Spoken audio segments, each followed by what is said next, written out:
aos Coríntios, capítulo 10.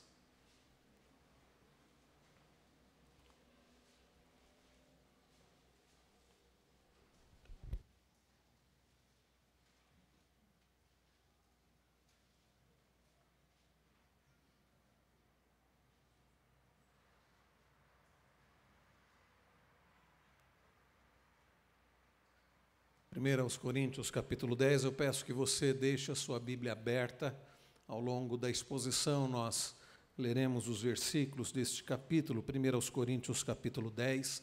Vamos, queridos, buscar ao Senhor em oração agora, rogando a Ele que fale ao nosso coração e que aplique ao nosso coração a sua palavra. Oremos. Bendito Pai Celestial, nós, ó Deus, nos reunimos aqui em nome de Jesus para prestar culto ao Senhor, e para nós está sendo uma bênção, ó Deus, este culto que prestamos ao Senhor. Já pudemos louvá-lo através de cânticos, hinos, através de orações. Pudemos, ó Deus, participar da mesa do Senhor. E agora, ó Pai, no momento em que iremos ler a Tua palavra novamente, no momento, ó Deus, agora da exposição da Tua palavra, pedimos a bênção do Senhor, para que a possamos compreendê-la, para que possamos, ó Deus, sermos edificados, instruídos pelo Senhor, exortados, ó Deus, pelo Senhor, animados pelo Senhor, corrigidos se necessário, para que possamos, ó Deus, ser tornados mais semelhantes a Teu Filho Jesus, através da exposição da Tua palavra. Não permita, ó Deus, que nada seja falado que não esteja de acordo com a Tua vontade, que somente a Tua palavra seja pregada agora, e que ela seja pregada com fidelidade. Tem misericórdia, ó Deus, da minha vida, porque eu careço do Senhor, para ser um instrumento, ó Deus, nas Tuas mãos, na proclamação, na exposição da Tua santa palavra. Aplique, ó Deus, a Tua palavra ao nosso coração, através do Teu Espírito Santo, que o Senhor esteja falando também ao coração das crianças, ó Pai, e de todos nós aqui, adolescentes, jovens, adultos. Não permita que nada nos atrapalhe, ó Deus, de compreendermos a Tua palavra, de estarmos atentos à Tua palavra, e que o nome do Senhor Jesus seja glorificado, ó Deus, na exposição da Tua palavra. Em Cristo Jesus nós pedimos-te estas bênçãos. Amém. Queridos irmãos, estamos no início de um novo ano, e quantos têm já feito planos, quantos já planejaram, quantos já iniciaram aquilo que planejaram, quantos ainda estão ensaiando iniciar aquilo que planejaram para esse ano, mas ainda não começaram? Quantos planos, quantas resoluções para mais um ano. E nós que estamos no primeiro domingo do ano, ao pensarmos sobre os desafios do próximo ano, não há como não refletirmos acerca do que devemos fazer, de como viver neste novo ano. A pergunta, então, é como você pretende viver, agir neste novo ano? De que forma? Talvez a melhor pergunta para que possamos responder às anteriores é: para quem nós vamos viver? Porque como viver tem a ver com para quem viver. Porque se eu vivo para mim mesmo, eu vou viver de forma a satisfazer as minhas vontades. Se eu vivo para mim mesmo, eu vou viver de forma agradável a mim mesmo. Se eu vivo em função do outro, certamente eu viverei de forma a agradar, a servir ao outro. Se eu vivo em função dos meus bens, eu viverei de forma a manter os meus bens. Se eu vivo em função de adquirir coisas, eu viverei de forma a buscar adquirir coisas. De forma, queridos amigos e irmãos, que para quem vivemos fará completa diferença da forma como viveremos. Para quem você vai viver? Nos seus planos, projetos, nas suas resoluções para este novo ano que se iniciou, você decidiu, resolveu, estabeleceu para quem você vai viver? Verdade é que muitos têm vivido para si mesmos. Será que você vive para si mesmo ou você vive para Deus? Quando nós olhamos, por exemplo, para o verso 31 aqui do capítulo 10, nós lemos que portanto, quer comais, quer bebais ou façais outra coisa qualquer, fazei tudo para a glória de Deus. De forma que nós precisamos entender de uma vez por todas algo que nós temos insistido aqui ao longo desses últimos meses ou anos, que nós fomos criados para Deus e fomos criados não somente por Deus, mas para Ele. Fomos criados por Ele e para Ele. Fomos criados para a glória dEle. O apóstolo Paulo já deixa isso tão claro aqui no verso de número 31. Qualquer coisa que venhamos a fazer, devemos fazer para a glória dEle. Deveríamos, então, estar comprometidos nos nossos planos, projetos, resoluções para este ano que se iniciou. Deveríamos estar comprometidos com isto, com esse propósito, viver para a glória de Deus. Eu não sei se isso estava nos seus planos, eu não sei se ao estabelecer metas, ao estabelecer propósitos, ao estabelecer resoluções para este novo ano, recém-iniciado, você estabeleceu essas metas, resoluções, planos, baseado nisso, que Deus seja glorificado. Quer seja em metas em termos de uma melhor alimentação, em planejamento de um melhor cuidado com o corpo, em planejamento em termos de estudos, ou melhoria profissional, ou relacionamentos interpessoais.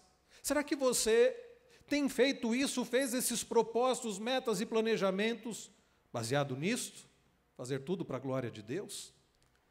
Queridos, eu não sei quais propósitos gerais e objetivos os irmãos planejaram para esse novo ano, mas eu quero dizer que devemos ter como propósito principal viver para Deus, para a glória dEle. Quando nós não vivemos para Deus, quando nós não vivemos para Ele, para aquele que nos criou e nos criou para Ele, nós estamos praticando algo que a Bíblia chama de idolatria. Sabia disso? Talvez alguns se assustem. Não, será que é isso mesmo? É isso mesmo. Nós fomos criados por Deus, criados para Ele. E é interessante que Deus estabeleceu exatamente isso para aqueles que Ele criou, e de forma especial para o seu próprio povo, que Ele criou para Ele e salvou para Ele. Nós vemos isso em Efésios 1. Nós somos salvos, nós somos escolhidos e salvos para a glória dEle, para o louvor da graça do Senhor. Quando nós olhamos, por exemplo, lá para Êxodo, capítulo 20, nós lemos no chamado Decálogo, nos 10 mandamentos, já no início, Deus estabelecendo para o seu povo um mandamento por demais precioso, importante, válido para os dias de hoje, que nós não devemos colocar outros deuses, ter outros deuses diante dEle.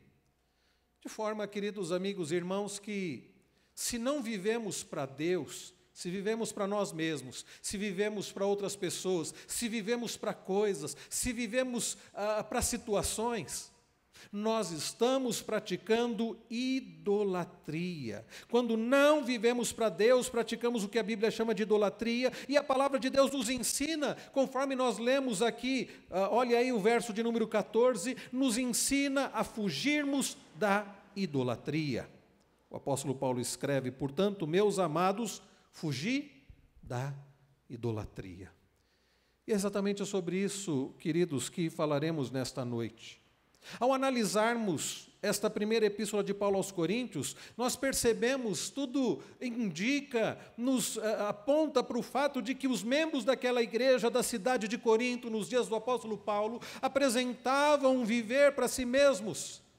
Eram pessoas que não viviam para a glória de Deus, eram pessoas que viviam para si mesmas, e nós vemos isso ao folhearmos esta epístola desde o capítulo 1, quando Paulo vai apontando erros e vai corrigindo aquela igreja. Uma igreja onde havia partidarismo, onde havia separação, uma igreja onde havia divisões, onde havia orgulho, uma igreja onde havia desprezo, pessoas abastadas financeiramente e materialmente desprezavam aqueles que eram pobres, uma igreja onde havia rivalidade, uma igreja onde um estava disposto a levar o outro para um tribunal secular e não tratar dentro do âmbito ou dos âmbitos eclesiásticos a questão, ou as questões levavam para o tribunal secular.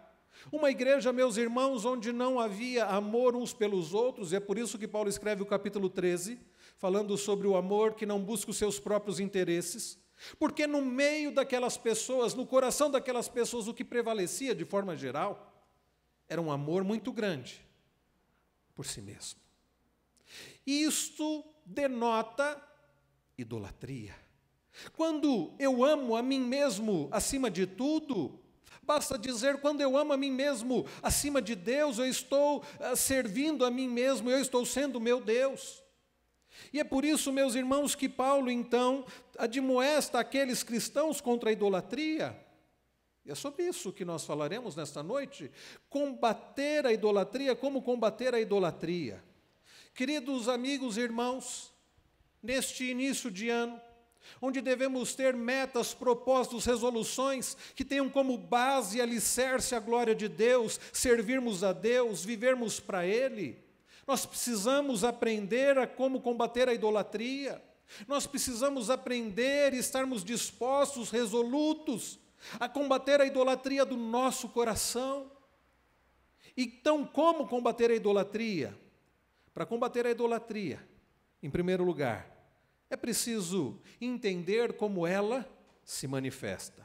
Para combater a idolatria, nós precisamos, queridos amigos e irmãos, entendermos como ela se manifesta. Nos 10 primeiros versículos, nós podemos ler a respeito da manifestação da idolatria. Acompanhe comigo aqui, 1 Coríntios 10, a partir do verso 1, o apóstolo Paulo diz: Ora, irmãos, não quero que ignoreis que nossos pais estiveram todos sob a nuvem, e todos passaram pelo mar, tendo sido todos batizados, assim na nuvem como no mar, com respeito a Moisés. Todos eles comeram de um só manjar espiritual, e beberam da mesma fonte espiritual, porque bebiam de uma pedra espiritual que os seguia, e a pedra era Cristo. Agora eu peço aos irmãos que leem os versos de número 5 e 6.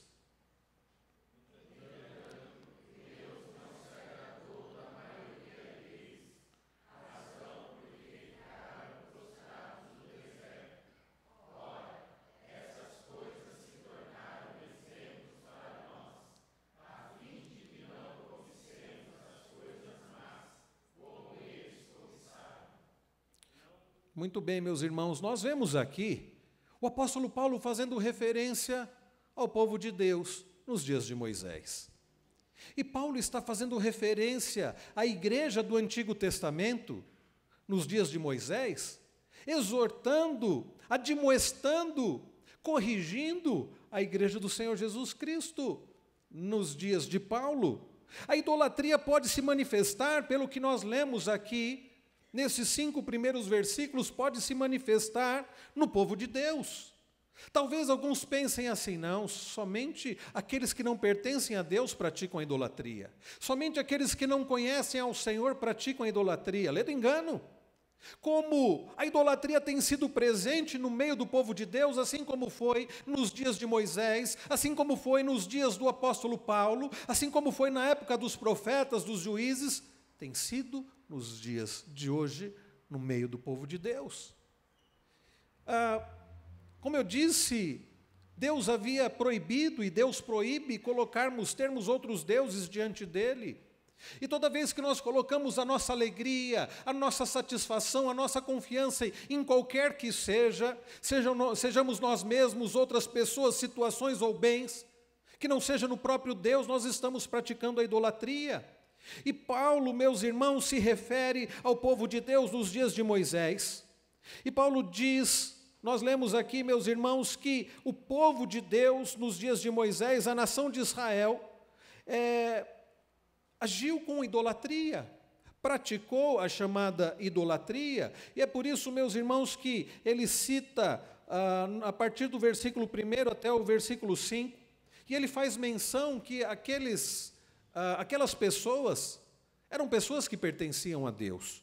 Quando ele diz no verso 10, ora, essas coisas se tornaram exemplos para nós, a fim de que não cobicemos as coisas mais como eles cobiçaram, mostra que eles pecaram contra Deus.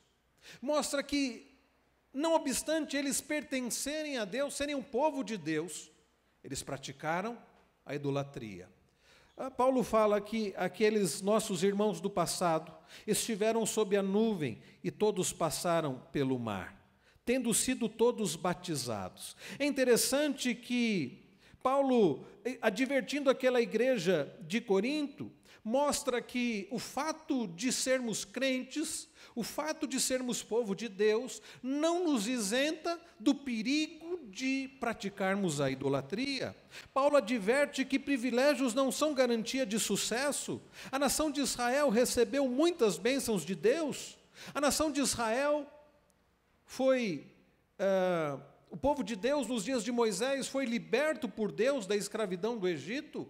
Eles puderam contemplar Deus humilhando as divindades, os falsos deuses egípcios, através das 10 pragas. Eles puderam contemplar Deus abrindo o Mar Vermelho, mas não obstante a tudo isso, no deserto eles começam a pecar contra Deus, eles começam a murmurar, basta Moisés se ausentar por um tempo, e eles então fazem um bezerro de ouro e passam a adorar, a servir aquele bezerro, passam a servir a si mesmos, passam a murmurar contra Deus.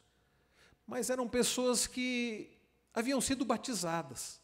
Ao que tudo indica, o apóstolo Paulo está fazendo uma analogia, uma comparação entre a igreja do Novo Testamento e a igreja do Antigo Testamento. Nós que temos como ordenança o batismo e a ceia do Senhor, que participamos ainda há pouco.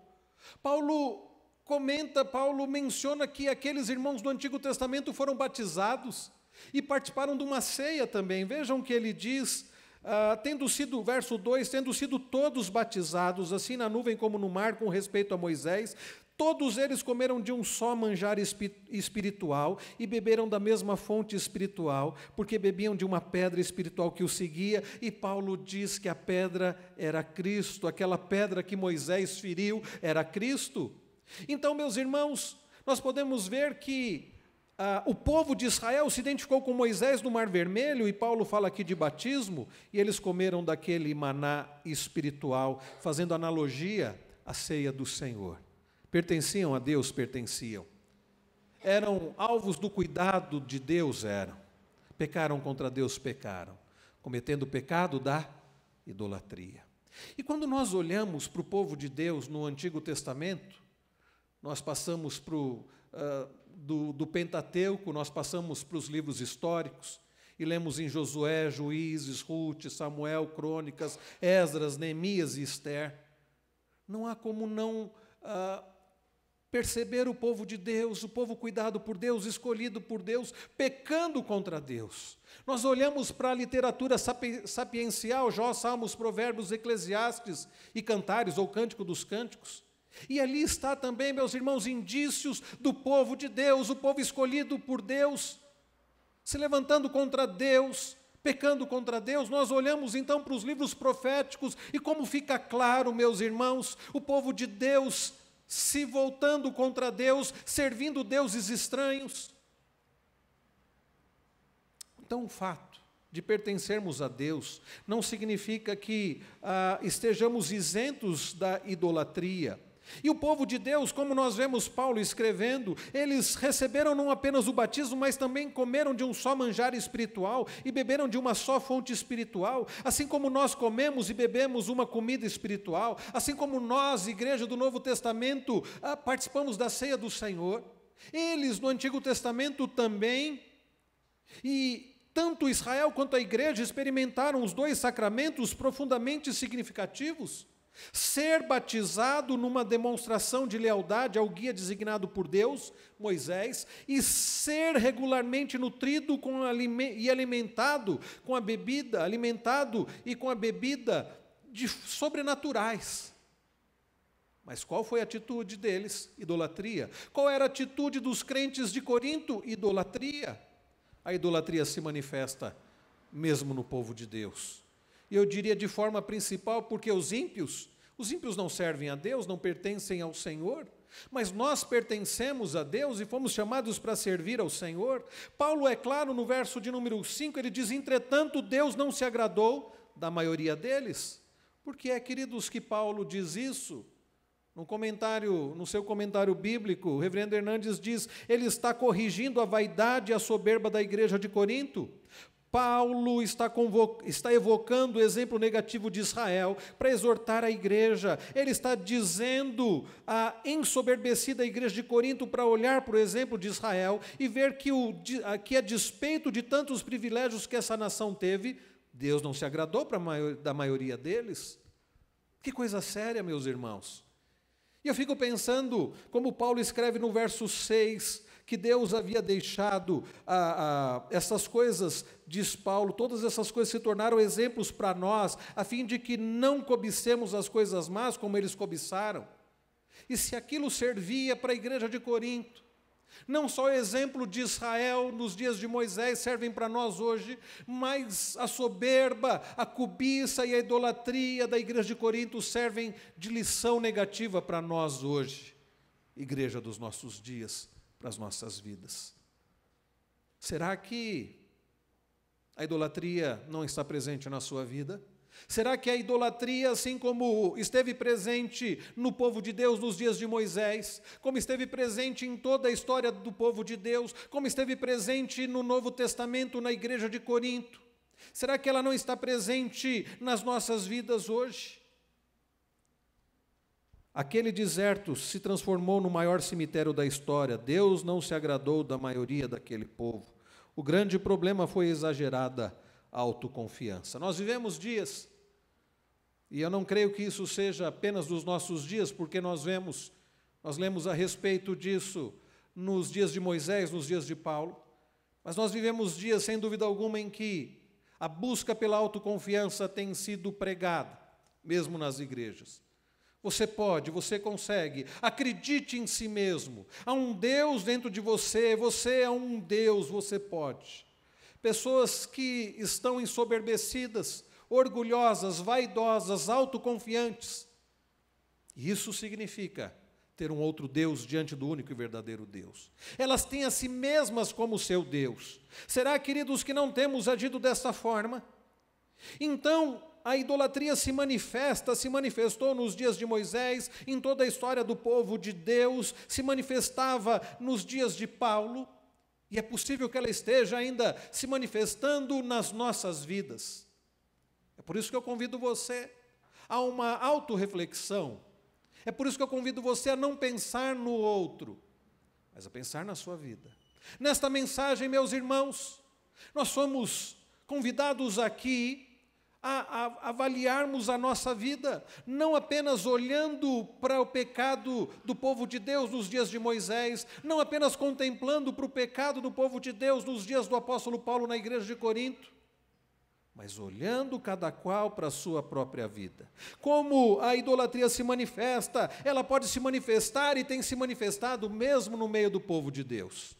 E isso é muito sério, porque o povo de Deus pecando contra Deus é algo muito sério. Quando nós olhamos o livro de Oséias, que coisa séria. Não somente Oséias, em todos os livros proféticos, Isaías, Jeremias, Lamentações, Ezequiel, Daniel. Nós olhamos em Oséias, Deus levantando o seu profeta e mandando ele se relacionar com uma mulher de prostituição. E Oséias obedece. E aquela mulher o trai, o abandona. Deus diz, compre-a. Ao que tudo indica, é a mesma mulher. Dizem, alguns estudiosos acreditam, Gomer. E Oséias faz isso, toma para si novamente. Deus então diz para o povo, é assim que vocês me tratam. É assim que vocês agem. Eu cuidei de vocês. Eu os criei, eu os alimentei, eu os vesti, vos vesti. E vocês me traem. Vocês praticam adultério, servindo outros deuses. A idolatria, meus irmãos, pode se manifestar no meio do povo de Deus. A idolatria, queridos, pode se manifestar e se manifesta através da cobiça. Vejam aí o verso de número 6, o que diz Paulo. Ora, estas coisas se tornaram exemplos para nós, a fim de que não cobicemos as coisas más, como eles cobiçaram. Paulo está dizendo para os crentes de Corinto que a história que Deus deixou do seu povo, os relatos, por exemplo, que nós temos em Êxodo, E não somente isso, mas os relatos nos livros históricos e proféticos servem para nos mostrar os erros do povo de Deus, servem como alerta, servem como exemplo negativo de coisas que nós não devemos fazer. Paulo diz com o objetivo a fim de que não cobicemos as coisas más como eles cobiçaram. Queridos irmãos, a idolatria se manifesta através da cobiça. Nós temos estudado sobre isso às terças-feiras, estudamos sobre inveja, ciúmes, cobiça e ganância. E podemos ver de forma clara como a cobiça é um sinal de idolatria. Eu não estou satisfeito com o que Deus me tem dado. Eu não estou satisfeito no próprio Deus. Diferente do que cantamos ainda há pouco, baseado no Salmo 27, onde Davi diz: uma coisa peço ao Senhor e a buscarei, que eu possa habitar na casa do Senhor para todo sempre, para contemplar a beleza do Senhor. Quando Davi diz que o Senhor é a porção da minha herança, como acabamos de cantar, diferente disso, meus irmãos, o que nós olhamos, o que nós vemos na cobiça, são pessoas que não estão satisfeitas em Deus, que não têm a Deus como a porção da sua herança, não têm a Deus como o seu prazer, como a sua alegria, não querem acima de tudo a presença de Deus, e por não se satisfazerem em Deus, elas ficam cobiçando. Elas não estão satisfeitas e elas nunca poderão estar satisfeitas. Aliás, deixa eu dizer uma coisa, deixar uma coisa muito clara aqui. Quem não se satisfaz em Deus, não se satisfaz verdadeiramente em nada. E esse é a grande frustração na idolatria. Porque um ídolo não pode satisfazer. E a pessoa que não se satisfaz no próprio Senhor, a pessoa que, diferente do que Paulo ensina em Filipenses 4:4, alegrai-vos sempre no Senhor, outra vez digo alegrai-vos. A pessoa que busca se alegrar em si mesma, se alegrar nos relacionamentos, se alegrar em coisas, se alegrar em situações, ela nunca estará satisfeita. E por não estar satisfeita, o que acontece? Ela passa a cobiçar. Ah, eu não tenho isso, o outro tem, eu quero o que o outro tem. A cobiça é sinal de idolatria. Quem se satisfaz em Deus, quem se alegra no Senhor, quem tem paz, satisfação, contentamento em Deus, como Paulo também escreve em Filipenses 4, ele não cobiça, ele não precisa cobiçar, ele pode dizer como Davi: o Senhor é a porção da minha herança. Ele pode dizer como Davi: o Senhor é o meu pastor e nada me faltará, eu não preciso de mais nada, eu estou satisfeito em Deus. O idólatra nunca está satisfeito, porque o ídolo não pode verdadeiramente satisfazer. Somente Deus pode satisfazer, a ponto de Agostinho ter dito que o Senhor nos criou para Ele, e a nossa alma só encontra verdadeiro descanso em Deus. A idolatria é manifesta através da cobiça. Também, meus irmãos, a idolatria, ela se manifesta através da confiança e prazer em falsos deuses. Vejam o que diz ainda o apóstolo Paulo, a partir do verso de número 7. Não vos façais, pois, idólatras, como alguns deles, porquanto está escrito: o povo assentou-se para comer e beber e levantou-se para divertir-se.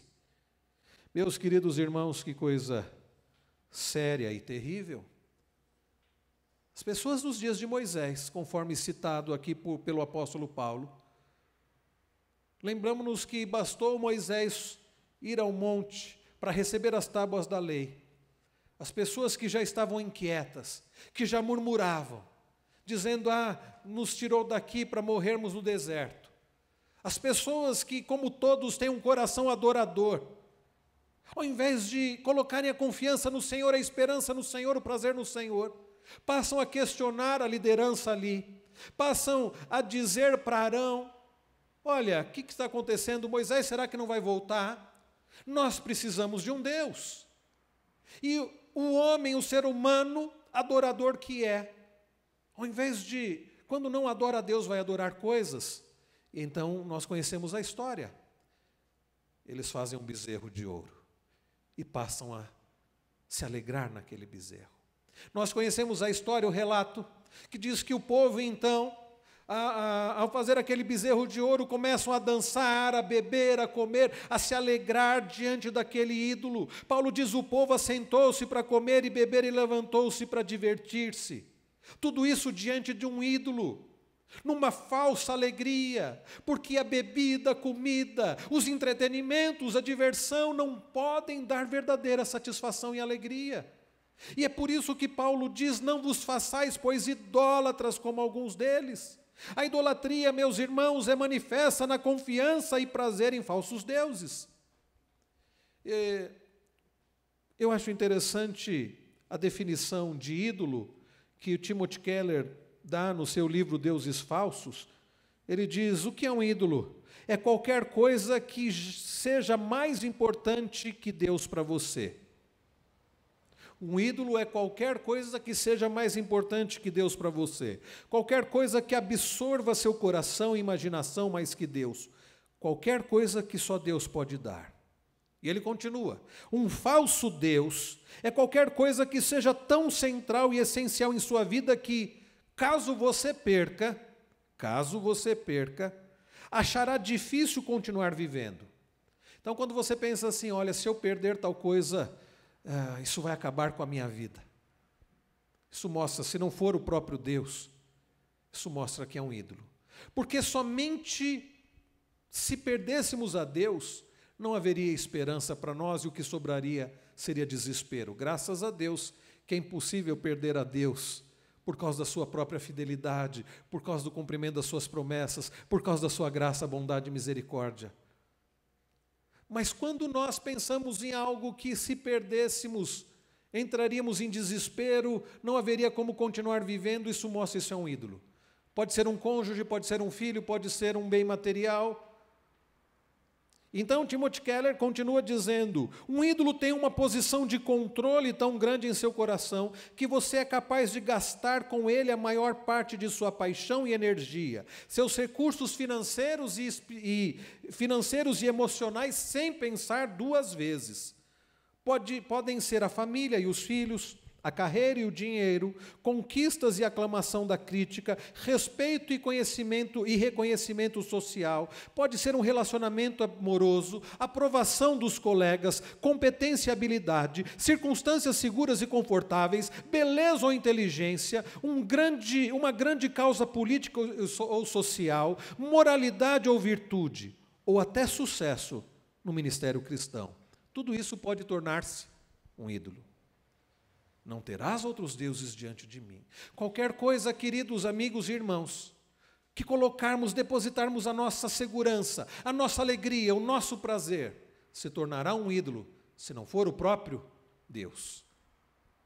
O povo, então, nos dias de Moisés, faz um bezerro de ouro, passa a servir um ídolo. Eles passam a se alegrar diante de um falso Deus. Um ídolo, meus irmãos, a idolatria é manifestada através de confiança e prazer em falsos deuses. Será que você tem servido falsos deuses? Onde está a sua verdadeira alegria e satisfação? Onde está a sua esperança? Em quem está a sua esperança? A geração de Moisés pecou contra Deus. Eles praticaram a cobiça, eles praticaram a idolatria. Quando Moisés subiu ao monte para receber as tábuas da lei, o povo fez um bezerro de ouro e passou a dançar e adorá-lo. Muitos de nós não temos talvez um ídolo feito de prata ou ouro. Muitos de nós certamente não temos imagens de escultura em nossa casa. Mas é possível, e vejam como isso é sério, que muitos de nós estejamos servindo falsos deuses, estejamos adorando falsos deuses. Basta você verificar em quem ou em que está a sua alegria, está a sua satisfação, está a sua esperança, está a sua segurança. A idolatria pode se manifestar também, queridos irmãos, através da imoralidade. Vejam o verso de número 8. Paulo continua e diz: e não pratiquemos imoralidade, como alguns deles o fizeram, e caíram num só dia 23.000. É interessante notar, queridos amigos e irmãos, como a imoralidade está de mãos dadas com a idolatria. Por que é que se pratica a imoralidade? Porque não se serve a Deus, não se está vivendo para Deus.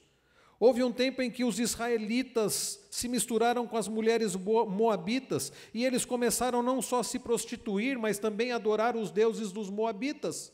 O povo de Deus que adentra na terra prometida em Canaã, que deveria dar exemplo e testemunho do que significa servir o único e verdadeiro Deus, se mistura, se corrompe, passa a se relacionar com pessoas de outros povos e passa a servir deuses de outros povos, não diferente do que Salomão também fez. Há uma estreita conexão entre prostituição e idolatria na Bíblia. Onde se vê a idolatria, aí também a prostituição está presente. Onde se vê a prostituição, aí também a idolatria aparece. A idolatria se manifesta através de uma vida de imoralidade. Quando não se ama a Deus sobre todas as coisas, não se vive de forma agradável ao Senhor. Meus irmãos, a idolatria se manifesta através de murmuração, de reclamação, da falta da confiança e da falta do contentamento no Senhor. Observem os versos 9 e 10. Não ponhamos o Senhor à prova, como alguns deles já fizeram, e pereceram pelas mordeduras das serpentes. Peço que os irmãos leiam, por favor, o versículo 10.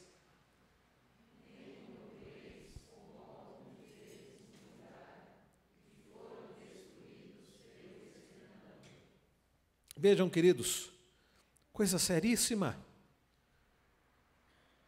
O apóstolo Paulo diz no verso de número 9, não ponhamos o Senhor à prova, como alguns deles, nos dias de Moisés, fizeram.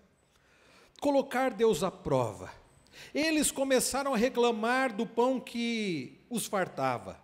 Eles não aguentavam mais o maná. Vejam, Deus, de forma tão cuidadosa, zelosa, liberta o seu povo do Egito, conduz o seu povo através do deserto.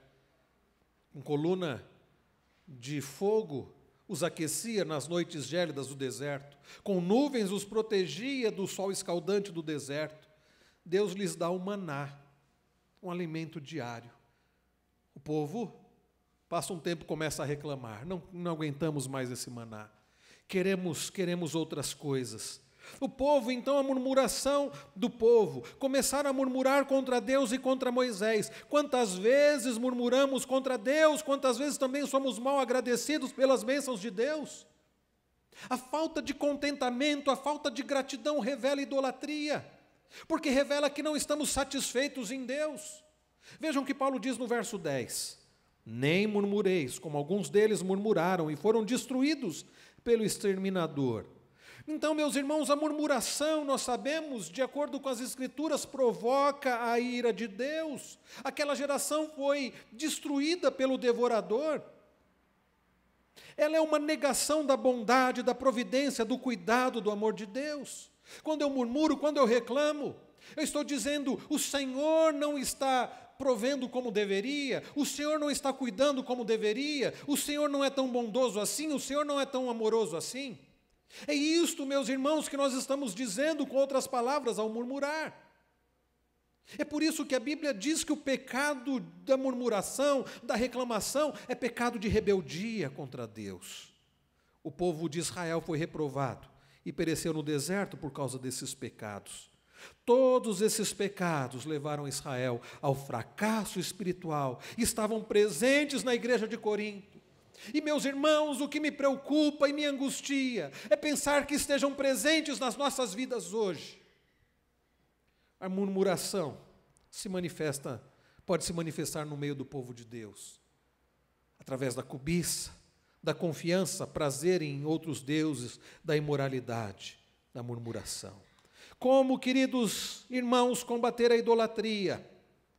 Ao continuar olhando para esta passagem, nós aprendemos, e é o que eu creio que seja o ponto principal aqui, porque não basta apenas entendermos, não basta apenas conseguirmos enxergar a idolatria como ela se manifesta. E é possível que alguns estejam sendo confrontados por Deus nesse exato momento, e o Espírito Santo esteja de fato confrontando alguns corações aqui e revelando a idolatria no nosso coração. Mas não basta apenas reconhecermos onde temos pecado contra Deus, não basta reconhecermos ídolos do coração, é preciso lançá-los fora. Como, queridos irmãos, combatemos a idolatria? Ao olhar para os versos 11 e 12, Nós aprendemos que combatemos a idolatria através de verdadeira e contínua vigilância. Vejam o que nos diz o apóstolo Paulo. Estas coisas lhe sobrevieram como exemplos e foram escritas para advertência nossa, de nós outros sobre quem os fins dos séculos têm chegado. Estas coisas, Deus, meus irmãos, deixou essas histórias. Deus deixou registrado o pecado da idolatria, o pecado da idolatria cometido pelo povo de Deus nos dias de Moisés. E os pecados da idolatria da igreja de Corinto para nós hoje, para nossa instrução. Então nós precisamos estar vigilantes. Alguém disse que devemos aprender com o pecado, com os erros dos outros, para não praticarmos os mesmos erros. Vejam o que diz Paulo também no verso de número 12. Aquele, pois, que pensa estar em pé, veja que não caia. E Paulo nem diz aquele que está em pé, veja que não caia. Aquele, pois, que pensa estar em pé, veja que não caia. Queridos irmãos, Deus deixou a sua palavra para nos ensinar com exemplos positivos e negativos. E ao olharmos para o pecado do povo de Deus, no Pentateuco, registrado em Êxodo, ao olharmos para o pecado do povo de Deus nos livros históricos, ao olharmos para o pecado da idolatria do povo de Deus relatado nos livros proféticos, ao olharmos para o pecado da idolatria cometido pelo povo de Deus na igreja do Senhor no Novo Testamento, como por exemplo aqui na igreja de Corinto, isso nos serve de alerta. É Deus dizendo: não façam como eles fizeram. Aquele que pensa estar em pé, cuide para que não caia. A soberba, queridos, precede a queda. Quantos acham que estão em pé? Quantos acham, não, eu não pratico a idolatria, não. Eu sou um servo de Deus fiel. Eu confio em mim mesmo. A soberba precede a queda. Nós, meus irmãos, não podemos confiar em nós mesmos. É por isso que nós aprendemos, através de Provérbio 3, que nós devemos confiar de todo o coração no Senhor e não nos estribarmos, não nos apoiarmos no nosso próprio entendimento, na nossa própria capacitação. Aquele que pensa estar em pé, cuide para que não caia. Paulo, meus irmãos, já tinha advertido os cristãos de Corinto a fugirem da idolatria, da fornicação. Paulo agora os adverte a fugirem da idolatria, como ele diz no versículo de número 14. Meus irmãos, nós precisamos ser vigilantes. É por isso que o mesmo apóstolo Paulo, escrevendo aqui em 1 Coríntios, quando nós olhamos, por exemplo, meus irmãos, um pouco à frente, veja aí comigo no capítulo de número 16, veja o que Paulo diz no verso de número 13. Ele começa dizendo: sede vigilantes. 1 Coríntios 16, versículo de número 13, ele diz: sede vigilantes, permanecei firmes na fé, portai-vos varonilmente e fortalecei-vos. Por que ser vigilante? Aquele que pensa estar em pé, cuide para que não caia. Nós combatemos a idolatria quando nós somos vigilantes, quando nós estamos cônscios, estamos conscientes da nossa fraqueza, da nossa debilidade, da nossa total dependência do Senhor. E então vigiamos. Nosso Senhor Jesus diz para os seus discípulos: vigiai e orai, para que não entreis em tentação. Você tem tido uma vida de vigilância? Você tem cuidado para não cair? Você que pensa estar em pé, tem tomado cuidado? Você tem estado consciente de que o seu coração é pecaminoso, é enganador, que você não pode confiar no seu próprio coração, que você não é bom, que você não é capaz?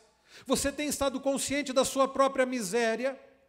E você tem então confiado no Senhor e entregue a sua vida ao Senhor e se consagrado ao Senhor e tem clamado: Senhor, segura bem firme na minha mão para que eu não caia? Ou você está confiante em você mesmo? Aquele que pensa estar em pé, cuide para que não caia. Muitos meus irmãos têm sucumbido à tentação, porque acham que estão de pé, porque confiam em si mesmos.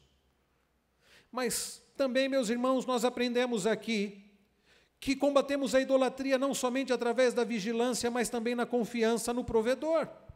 Vejam o que diz Paulo no verso de número 13. Voltando aqui para 1 Coríntios 10, verso de número 13. Não vos sobreveio tentação que não fosse humana, mas Deus é fiel e não permitirá que sejais tentados, além das vossas forças. Pelo contrário, juntamente com a tentação, vos proverá livramento, de sorte que a possais suportar. Deus não permite que sejamos tentados, e a palavra aqui do grego pode ser traduzida também por provados. Tentados e provados é a mesma palavra, depende do contexto. Nós sabemos que tentados nós somos pela nossa própria carne e pelo diabo. Provados, somos provados por Deus. Enquanto a tentação visa a queda e a nossa destruição, a provação que vem de Deus objetiva o nosso aperfeiçoamento, o nosso crescimento. Então Deus não permite que sejamos, quer seja tentados ou provados, porque Ele sabe até onde podemos suportar. Ele permite sim a tentação, porque o diabo não faz nada que Deus não permita. Ele sim nos prova, o próprio Deus nos prova, mas Ele não vai além, Ele não permite além do que possamos suportar. A palavra tentação mencionada nesse versículo é peirasmos, uma palavra muito mais próxima de prova e teste do que tentação. Então nós sabemos que a tentação tem uma conotação negativa para nós, é algo colocado no nosso caminho para nos fazer pecar, enquanto a provação, a prova, é algo que Deus permite ou realiza em nossa vida para nos depurar, purificar e fortalecer. Deus, conforme Tiago escreve, não tenta ninguém, Ele prova. Paulo não diz que Deus vai nos livrar da prova, que Deus vai nos isentar de tentações, não. Mas, às vezes, queremos ficar livres da prova ou libertos do problema, não. Mas a palavra diz que Deus vai nos prover condição de suportar e nos livrar. É isso que a palavra nos ensina. Então, nós combatemos a idolatria, confiando inteiramente na provisão do Senhor que temos em Cristo Jesus.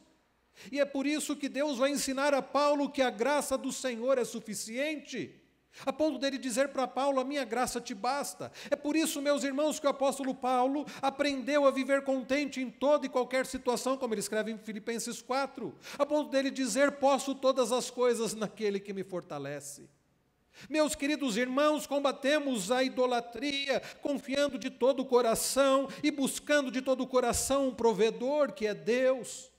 E eu repito, em Cristo Jesus nós temos tudo o que nós precisamos para ter uma vida agradável ao Senhor. Em Cristo Jesus, na sua palavra, nós temos tudo, nós aprendemos isso quando expomos aqui Colossenses. Cristo é tudo. Ele é a provisão de Deus para nós. Nós combatemos então a idolatria do nosso coração quando confiamos no provedor e buscamos o provedor de todo o coração. Também, meus irmãos, nós combatemos a idolatria entendendo a gravidade e a ineficácia da idolatria. Dos versos 14 a 21, nós não vamos ler todos os versículos, Paulo fala sobre isso. A idolatria é muito sério, grave, é pecado contra o Senhor. E além de ser muito sério e grave, este pecado da idolatria também é ineficaz. Paulo fala sobre isso dos versos 14 até o versículo de número 21. E a idolatria, nós combatemos a idolatria amando e servindo ao próximo. Dos versos 23 a 30, Paulo fala sobre isso. E combatemos a idolatria amando e servindo a Deus. Nós vemos isso no verso 31, mas eu quero deixar, meus irmãos, para os irmãos lerem com mais cuidado em casa, mas eu não posso deixar de dizer que uma vida de combate à idolatria é quando nós tiramos os olhos de nós mesmos e olhamos para o Senhor e para o nosso próximo. Quando nós lemos dos versos 23 a 30, Paulo fala dos limites da liberdade cristã. E Paulo fala, olha, se ferir a consciência de alguém o fato de você comer carne sacrificada, então por amor essa pessoa não faça. Paulo passa a mostrar o quão importante é, meus irmãos, nós sermos sensíveis ao outro, às necessidades do outro. a consciência do outro, a vida espiritual do outro. E nós então devemos, meus irmãos, parar de olhar para nós mesmos, para as nossas próprias necessidades e começar a olhar para o outro. Lembrarmos-nos das palavras do Senhor Jesus que diz que devemos amar ao próximo como a nós mesmos. Sabe por quê? Por vezes pecamos contra Deus através da idolatria. A idolatria manifesta um amor muito grande que temos por nós mesmos. E então Paulo, nos versos 23 a 30, e nos versos 32 e 33, quando fala do nosso cuidado para com o incrédulo, mostra que nós precisamos tirar os olhos de nós mesmos e olharmos para o outro. Mas não significa que devemos amar o outro sobre tudo. É por isso que ao olhar para o verso 31, meus irmãos, e eu não poderia terminar essa mensagem sem destacar este versículo, que já foi dito. Paulo diz, porquanto quer comais, bebais ou façais outra coisa qualquer, fazei tudo para a glória de Deus. Nos ensinando que combatemos a idolatria, amando a Deus sobre todas as coisas, a ponto de estarmos resolutos, decididos a viver para o Senhor, amar ao Senhor a tal ponto de estarmos decididos a viver para Ele, a fazer tudo para a glória dEle. Então, se você deseja combater a idolatria, a única maneira de você combater a idolatria, não basta você tirar um ídolo. Sabe por quê? Quando você arranca um ídolo do seu coração, sabe o que vai acontecer? Você vai colocar outro no lugar. Se você não amar a Deus sobre todas as coisas. Quem é que deve ocupar o primeiro lugar no nosso coração? Quem é que deve, meus irmãos, ser amado sobre todas as coisas por nós? O Senhor. É por isso que nós lemos lá em Deuteronômio 6. Ouve Israel, o Senhor nosso Deus é o único Senhor. Amarás, pois, o Senhor teu Deus de todo o coração, de toda a tua força, de toda a tua alma. Você ama o Senhor sobre tudo? Neste início de ano, você está resolvido a viver para Deus, a amá-lo sobre todas as coisas? Nós devemos, meus irmãos, combater a idolatria do nosso coração, não apenas identificando os ídolos, em geral, somos nós mesmos, mas lançando-os fora, resolvendo viver para o Senhor, amando ao Senhor de todo o coração, como Jesus nos ensina lá em Mateus 22, de 37 a 39, e amando ao nosso próximo como a nós mesmos. Combatamos, meus irmãos, a idolatria, tirando os olhos de nós mesmos, olhando para o Senhor, resolvendo viver para Ele, para a glória dEle, e por isso amando o nosso próximo como a nós mesmos. Combatamos, meus irmãos, a idolatria, conforme Paulo escreve aqui no capítulo 11, verso 1, sede meus imitadores, como também eu sou de Cristo. Resolva, em nome de Jesus, viver para Ele. Resolva ser um imitador de Cristo. Resolva viver para Ele. Como Paulo escreveu lá em Filipenses 1:21, porquanto para mim o viver é Cristo e o morrer é lucro.